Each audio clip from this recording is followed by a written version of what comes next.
আল্লাহর নৈকট্য কিংবা ভালোবাসা পাওয়ার জন্য আসলে কি করতে হবে?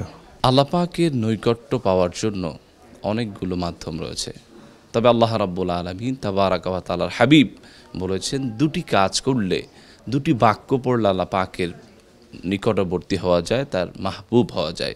সহিহ আল বুখারীর সর্বশেষ হাদিস, রাসূল করিম সাল্লাল্লাহু আলাইহি ওয়াসাল্লামের সাহাবী হযরত আবু হুরায়রা রাদিয়াল্লাহু তাআলা আনহু বর্ণনা করেছেন, রাসূল করিম সাল্লাল্লাহু আলাইহি ওয়াসাল্লাম রাউফুর রহিম বলেছেন, কালিমাতানি হাবিবাতানি ইলার রহমান খফিফাতানি আলাল লিসান সাকিলাতানি ফিল মিজান সুবহানাল্লাহি ওয়া বিহামদিহি সুবহানাল্লাহিল আযীম। রহমানের কাছে, আল্লাহর কাছে দুটি বাক্য খুবই প্রিয়। এই বাক্য বলে আল্লাহ পাকের কাছে যারা বলবে, তাওবা করবে, আল্লাহর কাছে বলবে, জিকির করবে, আজকার করবে, বেশি বেশি এই বাক্যটি তেলাওয়াত করবে, তারা রহমানের খুব প্রিয় হয়ে যাবে।